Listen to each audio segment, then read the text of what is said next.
Almost universal experience in Dead by Daylight is the survivor dropping their item for the killer. This is a sign of peace, a sign of defeat, and it creates an opportunity for the killer to show mercy. This tradition has always fascinated me because it's the easiest way for a survivor to show a killer that they want kindness. From the killer's side, even though we can't use items, I care a lot if a survivor offers me their medkit or toolbox or flashlight. To the point that I've allowed survivors to escape in exchange for their items, or I've allowed them to save their teammates.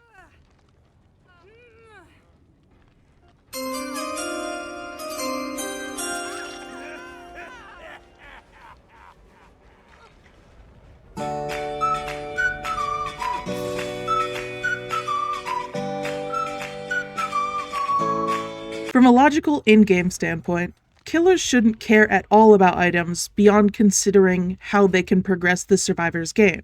We can't use them, and the survivor's offering shouldn't mean anything. But they do, because we like gifts and we like trading goods and services. By giving something up, the killers aren't forced to be kind out of the goodness of their heart. Since it's transactional, it's established that the survivor's life is spared in exchange for the item to not be used for the rest of the trial. And so when a survivor tries to pick their item back up, I've gotten upset. More upset than I would get at a survivor teabagging or using their flashlight excessively. It feels like a violation of the agreement we made. That item was the price to pay for life. By picking it back up, the survivor has lost their immunity. A funny habit I've noticed in my killer games is, when a survivor who I made this deal with later gets another item, I get greedy and the price goes up. Later.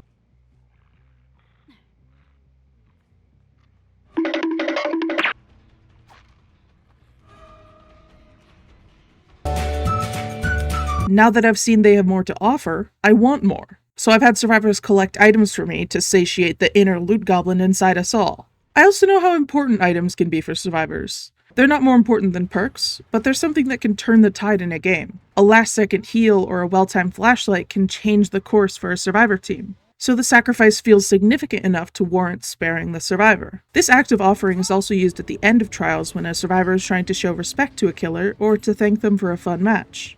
For this script, I actually gauged the opinions of a bunch of killer mains, and there were a lot of people that actually expect the survivors to take their item back because it benefits them more than it benefits us, as we can't use them. But on principle, I just can't do that. I've formed emotional bonds with survivors, and those bonds broke when they took their gift back. I see it as disrespectful because once the agreement has been made, that item belongs to me. I don't care that I can't use it. I don't want anyone else to use it because it was part of a significant unspoken interaction. This item is a reminder of a connection between opponents. Communication between two sides that are fundamentally not meant to communicate is a sacred thing. This game's humanity is important to me, and it's these moments that make up what I love about the trials. Committing the item to the killer in exchange for your life is what makes the interaction special. If you picked up and dropped your item every time you saw the killer, it wouldn't mean anything. At that point, the deal can no longer be made because you have shown yourself to be untrustworthy with your gifts. In cases where I have to choose between sparing two survivors, normally the one that drops their item first gets to live. It's also worth talking about when the offering is made. At the start of the game, it's way too early to declare a truce. In the middle of the game, there's too much going on to stop the killer's momentum. But at the end of the game, you've probably had a couple chases with the killer, and in a way, y'all have probably gotten to know each other. You know each other's mind games, perks, power usage, pathing. These are all ways to understand how someone's mind works. And mostly I see survivors that are backed into a corner or in a losing situation give up their item because they're asking me, as a killer, to switch from treating them as an opponent to treating them as a human.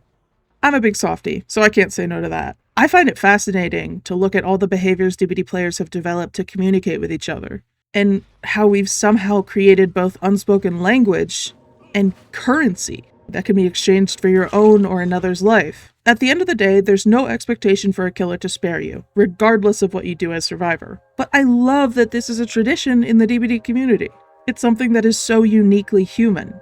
The survivor bots in the future killer bots would never slow down to acknowledge the nuances of an item being given. But we slow down. And that's beautiful.